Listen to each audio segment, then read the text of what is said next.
Tafsir Al-Azhar karya Profesor Dr. Hamka, ayat 98 hingga ayat 100 dari surah Al-Ma'idah, surah yang kelima. Bismillahirrahmanirrahim. I'lamu anna Allah shadidul iqabi wa anna Allah ghafurur rahim. Ayat 98. Ketahuilah olehmu bahawasanya Allah adalah sangat pedih siksanya, dan sesungguhnya Allah pun sangat pengampun lagi penyayang.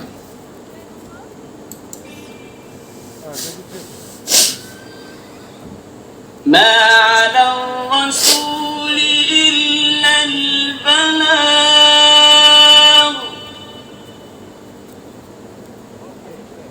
wallahu ya'lamu ma tubduna wa ma taktumun. Ayat 99. Tidak ada kewajipan bagi Rasul melainkan menyampaikan, dan Allah adalah mengetahui apa yang kamu lahirkan dan apa yang kamu sembunyikan.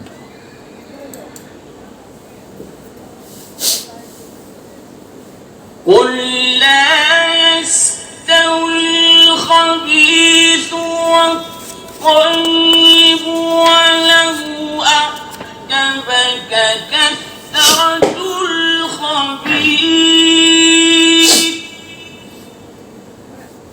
فاتقوا الله يا أولي الألباب لعلكم تفلحون. Ayat 100. Katakanlah, tidaklah sama barang yang buruk dengan yang baik, walaupun engkau tercengang oleh banyaknya yang buruk. Maka takwalah kamu sekalian kepada Allah, wahai orang-orang yang mempunyai fikiran, supaya kamu beroleh kejayaan. Setelah Allah memberikan petunjuk tentang peraturan berburu, tentang larangan berburu ketika ihram dan di tanah haram, setelah ditunjukkan halalnya buruan laut, telah membicarakan kedudukan Kaabah sebagai pusat sokongan bagi manusia di dalam mengerjakan ibadat haji, maka di penutupnya Allah berfirman tentang kekuasaannya yang meliputi seluruh langit dan bumi. Apabila telah sampai di sana, nescaya manusia yang berfikir akan insaf bahawasanya dia, makhluk yang kecil itu, hendaklah tunduk taat pula kepada Allah, kerana dalam keadaannya yang kecil itu dia telah diberi kurnia yang amat tinggi oleh Allah, iaitu akal buat berfikir. Dengan akalnya itu dapatlah dia memilih yang baik dan menjauhi yang buruk. Dengan akalnya dia dapat menerima dan menampung segala perintah Allah, suruhan dan larangan bagi manfaat dan kebahagiaan dirinya sendiri. Bahawa hidup di dunia ini bukanlah semata-mata buat makan, tidur, beristeri dan mati, tetapi hidup itu mempunyai nilai-nilai yang dapat memuncak tinggi mendekati Allah, atau kalau lengah dapat runtuh ke bawah, lebih hina dari binatang. Sebab akal itu sendiri masih terus ada pada manusia, yang akan selalu menyanggah keruntuhannya itu. Oleh sebab itu, maka datanglah lanjutan firman Allah. Ketahuilah olehmu bahawasanya Allah adalah sangat pedih siksanya, dan sesungguhnya Allah pun sangat pengampun lagi penyayang. Ayat 98. Oleh sebab itu, jagalah kemanusiaanmu dan peliharalah kemurnian akal dan budimu. Engkau hanya satu makhluk kecil saja di antara alam raya yang besar ini. Alam penuh dengan peraturan Allah, dengan sunnatullah. Kalau engkau langgar peraturan yang telah ditentukan Allah, engkau pasti jatuh. Azab Allah pasti datang, dan azab itu sangat pedih, tidak tertanggungkan. Engkau manusia, engkau bukan batu yang bergolek-golek di pinggir jalan, tapi engkau mempunyai tenaga untuk hidup, mempunyai dinamika. Engkau sendiri merasakan itu. Engkau hidup selalu di dalam perjuangan dan cita-cita yang merasakan itu. Engkau hidup selalunya di dalam perjuangan dan cita-cita yang mulia dan murni. Hendak naik ke darajat yang paling tinggi, berjuang dengan hawa nafsu angkara murka, syahwat yang kadang-kadang tidak terkendalikan. Kalau tuntutan ilahi tidak engkau turuti, janganlah menyesal jika azab yang pedih itu datang. Tetapi di samping hukumnya yang harus dan azabnya yang pedih, Allah pun pengampun dan penyayang, iaitu kepada orang yang selalu berusaha memperbaiki diri, meninggikan mutu diri, membersihkan dan mensucikan batin, membuang perangai tercela, mengganti dengan perangai yang terpuji, beriman dan beramal soleh, sehingga meskipun tadinya pernah bersalah ataupun kesalahan tidak dapat dikikis habis dari diri oleh sebab rangsangan-rangsangan nafsu, namun asal saja jelas engkau berjuang melawannya, mengimbangi kesalahan yang sedikit dengan kebajikan yang banyak, Allah dapat memberi ampunnya.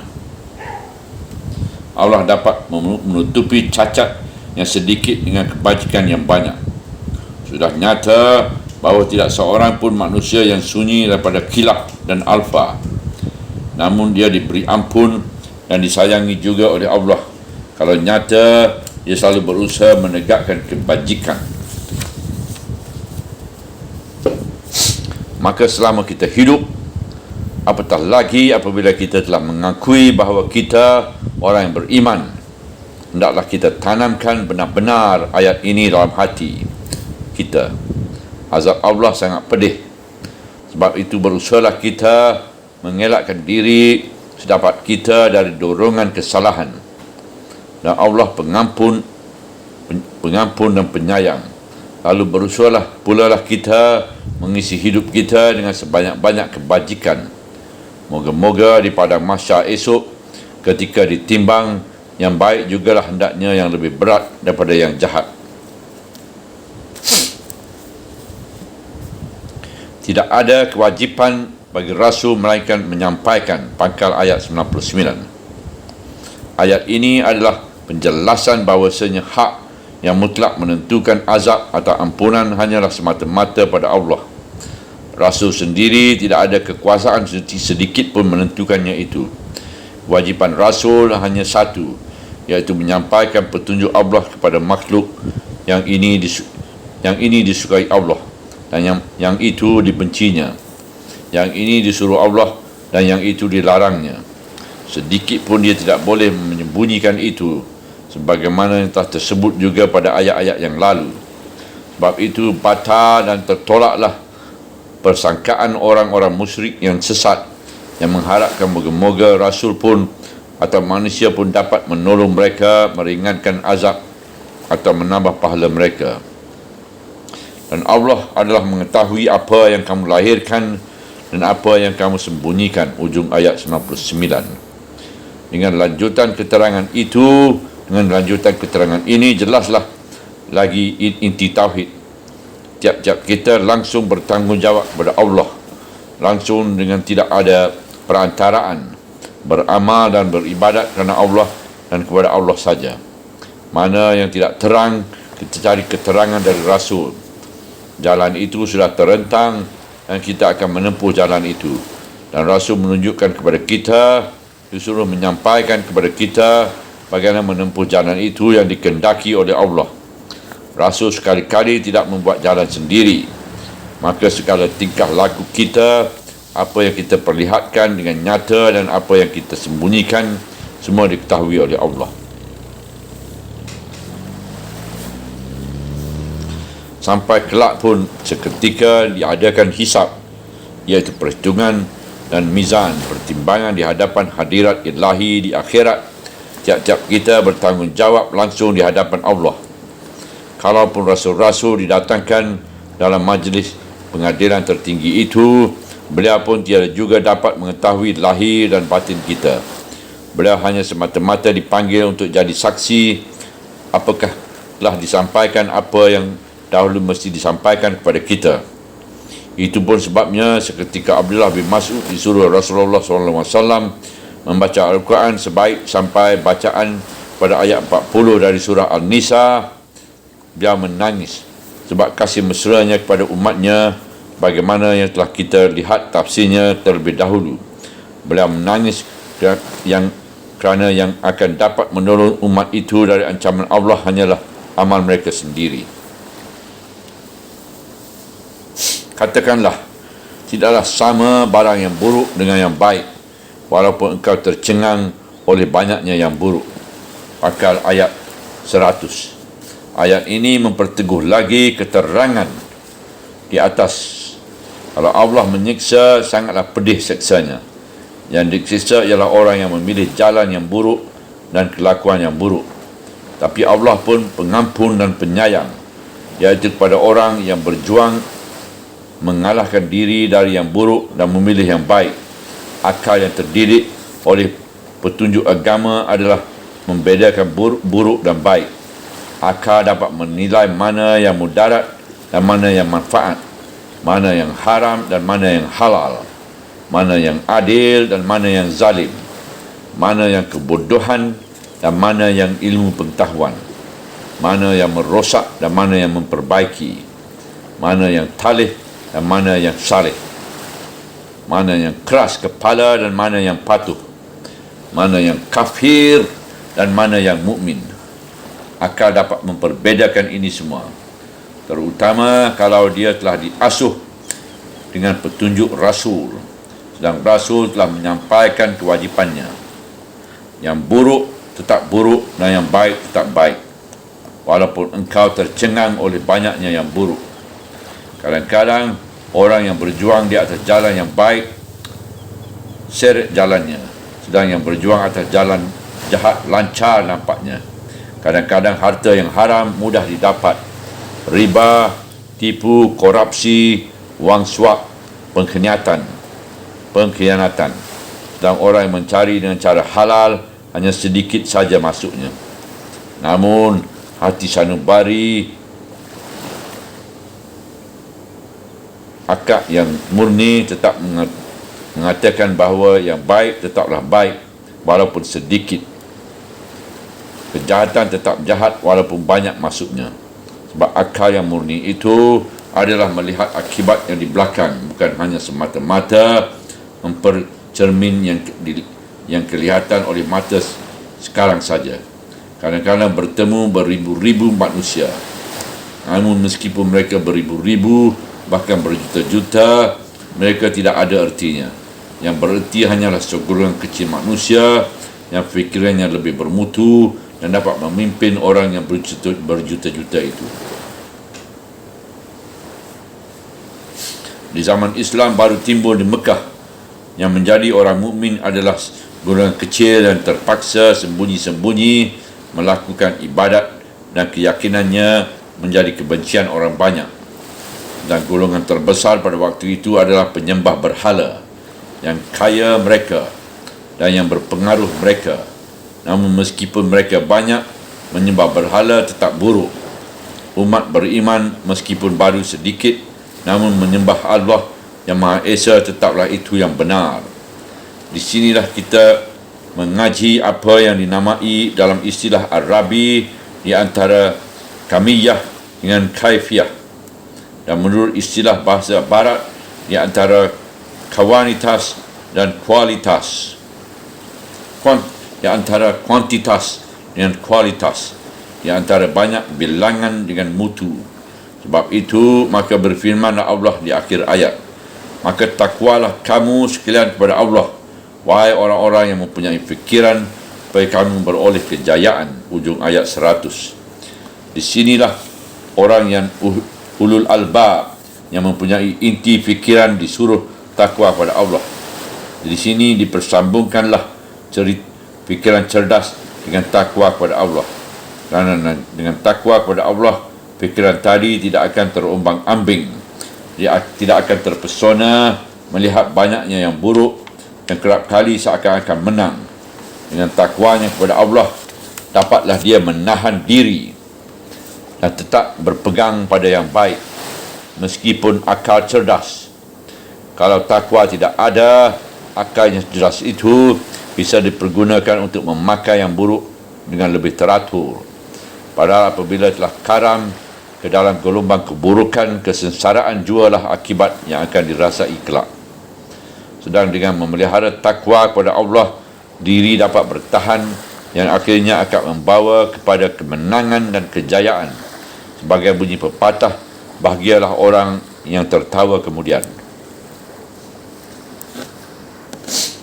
Al-Quran pernah juga mengemukakan contoh dalam surah Al-Qasas, iaitu surah 28 ayat 76 sampai ayat 82, tentang Qarun yang mendapat banyak harta dan kemegahan dan kedudukan, tetapi menempuh jalan buruk. Banyak orang yang terpesona, tapi orang yang berilmu, berfikiran dan bertakwa tidak terpengaruh oleh itu. Akhirnya Qarun jatuh hancur, ditelan bumi, hilang dari arena. Maka orang yang telah terpesona tadi waktu itulah bersyukur kepada Allah kerana dia tidak menuruti jalan Qarun. Diriwayatkan orang dari Ibu Abu Hurairah radhiyallahu an bahawa dia pernah berkata, 1 dirham yang halal lebih aku sukai daripada 100,000 dirham lagi, padahal haram. Maka bacalah kitab Allah. Tidak sama barang buruk dengan yang baik. Di sinilah kita dapat merenungkan betapa luasnya pendidikan Islam ke dalam diri dan masyarakat Muslim. Selain dari tiap-tiap diri diwajibkan terutama mengerjakan sembahyang 5 waktu, dapat lagi pendidikan penyempurnaan, iaitu hendaklah sembahyang itu dilakukan dengan berjemaah. Artinya peribadi sendiri diperkuat dengan ibadah dan lebih diperkuat lagi apabila ditumbuhkan pergaulan yang sama sesama Muslim. Sembahyang berjemaah 27 kali lebih tinggi pahalanya dengan sembahyang sendiri. Jemaah itu menimbulkan pergaulan yang sihat, pergaulan dari orang-orang yang sama-sama mencintai ibadah. Keteguhan pertalian jemaah dengan bimbingan iman menyebabkan orang yang terikat di dalamnya itu tidak terpesona oleh yang buruk walaupun betapa banyaknya. Rasulullah SAW pernah bersabda, agama itu adalah pergaulan. Di zaman sebagai zaman kita sekarang ini, pergaulan atau lingkungan sangat menentukan haluan pribadi. Pergaulan umum yang banyak kita lihat ialah pergaulan mungkar, pergaulan keji. Jadi dengan segala macam ragamnya telah menjadi permainan umum. Minuman keras, alkohol memperkosakan, kaum perempuan membuka auratnya di muka umum, dadanya didedahkannya, betis dan pahanya dibukanya, perut dan pusarnya dipertontonkan. Orang yang tidak mahu memasuki pergaulan yang sudah penuh najis itu dituduh orang kolot. Semuanya keji, semuanya buruk. Yang buruk lebih banyak tertonjol dari yang baik. Namun orang yang beriman, yang teguh pergaulannya dalam masyarakat Islam tidaklah akan terpesona oleh banyaknya yang buruk itu. Yang haram tetap haram, walaupun yang haram itu telah melilit seluruh muka bumi. Yang baik tetap baik, walaupun orang yang mengamalkannya itu sudah kelihatan sedikit. Oleh sebab itu, maka untuk memperteguhkan penilaian yang baik tetap baik walaupun sedikit dan yang buruk tetap buruk walaupun besarnya, sudah laksana gelombang di lautan, pupuklah rasa takwa dalam diri dan perteguhkanlah jemaah yang sefaham. Ar-Razi dalam tafsirnya telah menghuraikan seketika mentafsirkan ayat ini demikian: yang buruk dan yang baik adalah dua macam. Pertama, buruk baik yang menubuh, yang jelas kelihatan oleh mata dan nampak oleh semua orang. Kedua, buruk baik yang rohaniah sifatnya. Buruk yang paling buruk yang bersifat rohaniah ialah bodoh dan maksiat. dan baik yang bersifat rohaniah ialah mengenai makrifat Allah dan mengenal makrifat Allah dan taat kepadanya.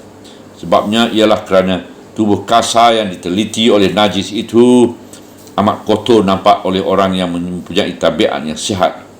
Maka demikian pula lah arwah yang ditimpa penyakit bodoh dan maksiat dan tidak mempedulikan ketaatan kepada Allah. Arwah yang demikian pun kotor dipandang oleh arwah yang telah mencapai kesempurnaan dan kesucian. Adapun arwah yang arif dengan Allah, yang selalu setia melaksanakan perintahnya, maka arwah yang demikian akan bersinar gilang-gemilang dengan cahaya-cahaya makrifatullah. Sebab arwah yang demikian sentiasa mereka bahagia kerana merasa dekat dengan ruh-ruh yang suci lagi kudus. Sebagaimana yang buruk dan yang baik dalam alam jasmaniah tidak sama, demikian pula buruk dan baik dalam alam rohaniah tidak juga sama. Bahkan perbezaan dalam alam rohaniah lebih jelas lagi, kerana bahaya dari keburukan yang melengkit pada jasmani hanya kecil saja, dan manfaat kebaikan jasmani pun sesuatu yang terbatas. Tetapi keburukan yang bersifat rohaniah mudaratnya lebih besar, lebih lama dan berlarut-larut. Dan kebaikan yang rohaniah mempunyai manfaatnya lebih besar dan lebih lama dan lebih abadi pula. Sebab dia tetangga rapat dengan Allah Rabbul Amin dan termasuk dalam barisan malaikat yang mukarrabin, berteman karib dengan nabi-nabi dan orang-orang yang siddiq, nasad, syuhada dan salihin. Inilah sebab yang utama mengapa Allah mengajak kita berbuat taat dan mengancam kita jangan mendekati maksiat. Sekian Ar-Razi. Subhanallah walhamdulillah wala ilaha illallah wallahu akbar wala hawla wala quwwata illa billahil aliyyil azim wala hawla wala quwwata.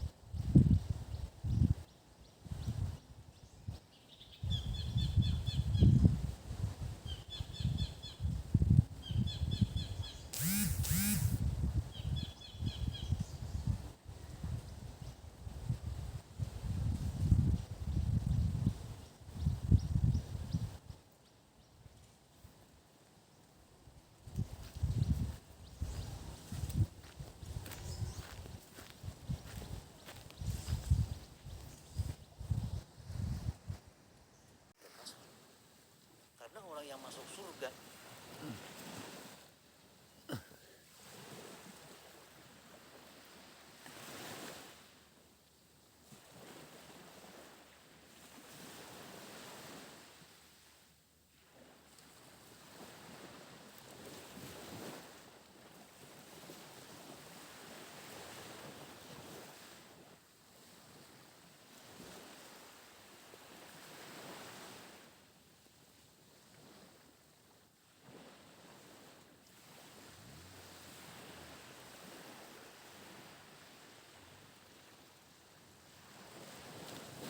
itu adalah orang-orang yang dirahmati Allah, yang dikasih sayang oleh Allah.